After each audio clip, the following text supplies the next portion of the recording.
Hello everyone, this is Ankita Awasthi. Welcome to my channel Ankita's vision. So बच्चों, ये video आपके लिए बहुत ज़्यादा खास होने वाला है क्योंकि आप इसी वीडियो की बात कर रहे थे कि मैम प्लीज़ आप सेंट्रल यूनिवर्सिटी ऑफ पंजाब के बारे में कुछ बता दीजिए कि मैम उसमें मेरा होगा या नहीं होगा। तो ये सारे क्वेश्चंस मत पूछना क्योंकि इस लिस्ट में मैं आपका नाम ज़रूर से लेके आई हूँ। मतलब कि जो पंजाब यूनिवर्सिटी है उसने अपनी लिस्ट जो है वो डिक्लेयर कर दी है, सिलेक्शन लिस्ट। और इसमें ये लिस्ट देख के पता नहीं क्यों मैं बहुत ज़्यादा खुश हूँ क्योंकि बहुत सारे बच्चे बहुत डर रहे थे कि मैम क्या मेरा हो पाएगा, नहीं हो पाएगा, इतने मार्क्स पे, इतने कम मार्क्स पे या ऐसे ऐसे करके। तो आप जब ये वीडियो देखोगे, इस वीडियो से मुझे लग रहा है काफ़ी कुछ क्लियर हो जाएगा। मतलब कि जो आप नाम देखोगे, लिस्ट देखोगे, तो मुझे लग रहा है कि आपका नाम उसमें मिल जाएगा। ठीक है, क्योंकि यहाँ पे जो मैंने आपको बताया था ना कि कम मार्क्स पे भी आपको एडमिशन दिया जा रहा है, तो यहाँ पे कुछ वैसा ही है। चलो हम जरा देखते हैं। सबसे पहले हम इसको पढ़ते हैं। कब आया था? ये आज के ही दिन आया हुआ है, 13 को। और यहाँ पे कुछ है वो उसको पहले पढ़ लो, उसके बाद हम बढ़ते हैं। Online counselling for admission 2024 to 2025 masters programmes provisional selection list. Okay, the following of the provisional selection list for admission to various masters programme of academic session.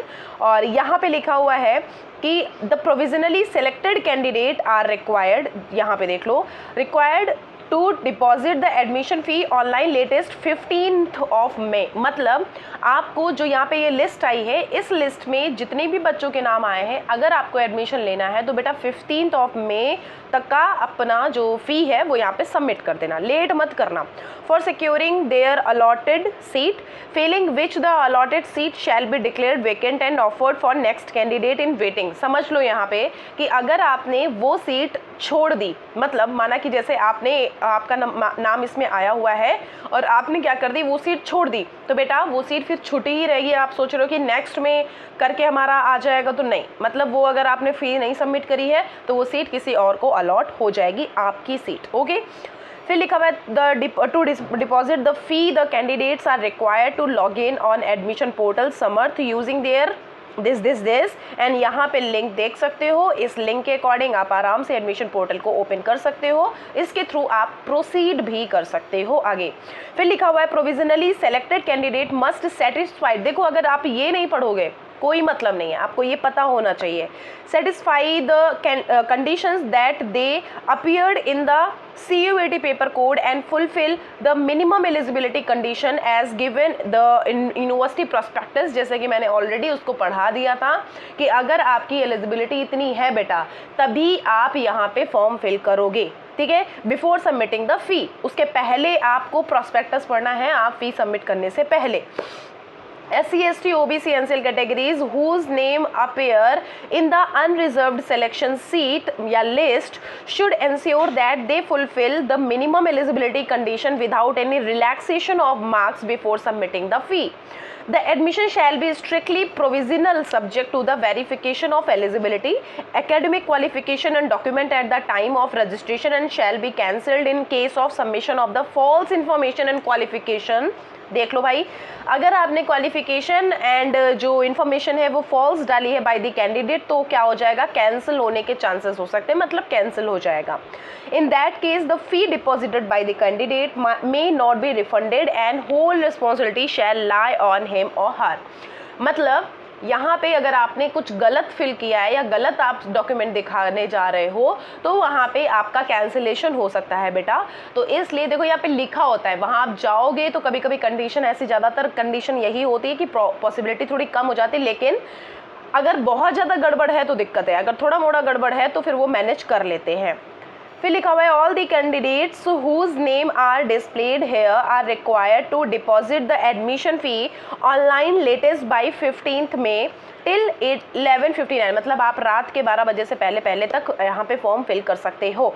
यहाँ पे देख लो, these list contain 2x number of candidates against each available seat in a particular category after the expiry of last date and time for fee submission. Selection and waiting list will be prepared as per merit for each category। मतलब ये जब हो जाएगा उसके बाद waiting list भी आएगी।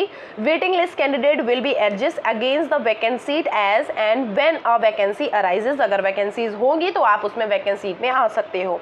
After the closure of the admission process, if no seats are left vacant, then fee of waiting list candidate will be refunded completely। मतलब अगर कोई भी सीट्स नहीं बचेंगी, तो आपकी फ़ी आपको पूरी वापस मिल जाएगी, उसके लिए टेंशन लेने की ज़रूरत नहीं है। Physical reporting and document verification will be notifying letter on, please check university website regularly, आपको देखना है और उसके लिए आपको यहाँ पे क्लियरली सब कुछ पता चल जाएगा। अभी यहाँ पे डॉक्यूमेंट वेरिफिकेशन के लिए कोई नोटिस नहीं आई है।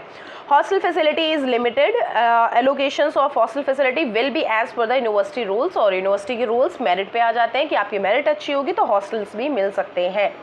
अब यहाँ पे आप अपने नेम चेक कर लो, ये जो पीडीएफ है आपको हमारे टेलीग्राम चैनल पे मिल जाएगी। टेलीग्राम चैनल ज्वाइन करने के लिए हमारे डिस्क्रिप्शन बॉक्स में देख सकते हैं, वहाँ पे टेलीग्राम की लिंक मिली हुई है, वहाँ पे मैंने ऑलरेडी अपलोड कर रखा है। यहाँ पे देख सकते हो ये फॉर्म नंबर लिखे हुए हैं, जो भी आपका फॉर्म नंबर है। एलएलएम वाले बच्चे देख सकते हैं, एलएलएम वाले बच्चे अगर स्टार्ट करें तो 174 से स्टार्ट हो रहा है, मतलब अगर आपके 174 भी मार्क्स हैं तो यहाँ पे एडमिशन हो जाएगा।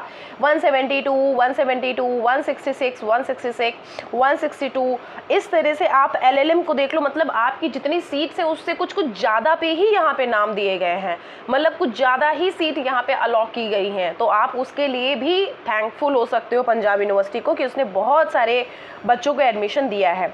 तो आप ये खुद से देख सकते हो कि एसटी वाले बच्चों का 97, 80 तक का भी गया है, ठीक है।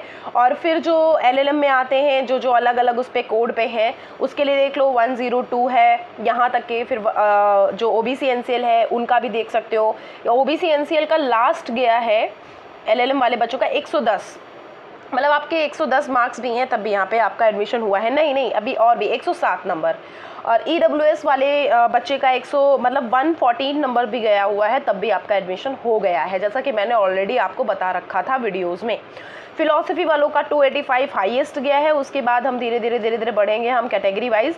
तो अनरिजर्व्ड का लास्ट गया है 244, हाँ ठीक है, थोड़ा सा ज़्यादा गया है। और एसटी वालों का गया है 4th, 5th, मतलब 173, एंड एससी वालों का गया है 164, ठीक है। और ओबीसी का गया है, जस्ट अ सेकेंड, ये साइकोलॉजी की बात हो रही है यहाँ पे, ओबीसी का गया है 235, ओके। और फिर यहाँ पे आता है ईडब्ल्यूएस, तो ईडब्ल्यूएस अगर आपका है तो यहाँ पे ईडब्ल्यूएस के बहुत चांसेस होते हैं 161, ओके, 161 लास्ट गया है। फिर हम लाइब्रेरी साइंस के लिए बात करेंगे, तो लाइब्रेरी साइंस का देखो अनरिजर्व्ड का बहुत कम गया है 40, और एसटी वालों का अगर 48 और 70 है मिल जाएगा, एससी का 70 है, ओबीसी एनसीएल का 20 मार्क्स पे भी मिला है, और ईडब्ल्यूएस 11 मार्क्स पे भी आपको एडमिशन मिल गया है। और एमए इकोनॉमिक्स देख सकते हो, एमए इकोनॉमिक्स का लास्ट जो गया हुआ है अनरिजर्व्ड का वो है 112, मतलब 112 मार्क्स पे आपको एडमिशन मिल सकता है यहाँ पे। और एसटी वाले जो बच्चे हैं उनको 59 मार्क्स मिले हैं, और एससी वाले जो बच्चे हैं 44 मार्क्स पे भी आपको एडमिशन मिला है। और जो ओबीसी एनसीएल है, ओबीसी एनसीएल लास्ट हम देख लेते हैं कि अगर आपके 86 के अंदर में मार्क्स है तो यहाँ पे एडमिशन आराम से हो जाएगा। और ईडब्ल्यूएस आता है 67 पे, ओके। अनरिजर्व्ड की हम बात कर लेते हैं, आ जाओ। अनरिजर्व्ड 45 एजुकेशन, मतलब एमए एजुकेशन अगर आपने किया है, और एसटी जो है उनको 140, 112, और एससी 44 पे भी आपका हो गया है, और ओबीसी एनसीएल 50। और इंग्लिश का भी ऐसे देख सकते हो, और मतलब जितनी सीट्स इनके पास थी उससे कुछ ज़्यादा ही इन्होंने नाम निकाले हैं, ठीक है। और हिस्ट्री का है, और उस तरह से जर्नलिस्ट इसका एमए का देख सकते हो आप, जो एमसीए के बारे में इतना ज़्यादा पूछ रहे थे, मास कम्युनिकेशन का, पॉलिटिकल साइंस का देख सकते हो, मतलब ऑलमोस्ट यहाँ पे बहुत सारे के सारे यहाँ पे नाम निकाले गए हैं। उनको देख के अपने नाम को चेक कर सकते हो। प्लस आप इसके आगे क्या करना है, अगर इसको जानना है तो नेक्स्ट वीडियो जरूर से देखिएगा। अगर आप नए हैं तो प्लीज़ चैनल को सब्सक्राइब कर लीजिएगा, क्योंकि ऐसी नोटिफिकेशन मैं आपको बताती रहती हूँ। अभी आपको कुछ देर बाद ही या कुछ टाइम बाद ही एक मिलने वाला है, एक यूनिवर्सिटी है जिसकी पहली लिस्ट आउट हो चुकी है, उसके बारे में भी हम आपको नेक्स्ट वीडियो में बताएंगे। उसके लिए आप हमारे चैनल पे गो थ्रू कर लीजिएगा, ओके। तो यहाँ पे स्टैटिस्टिक्स वाले बच्चों को भी देख सकते हो कि यहाँ पे कम मार्क्स वाले बच्चों को काफ़ी एडमिशन मिला है, ठीक है। तो यहाँ पे देख के अपना नाम ढूंढ के मुझे ग्रुप में इन्फॉर्म भी कर दो कि आपका यहाँ पे नाम आया हुआ है, ओके। चलो, थैंक यू सो मच।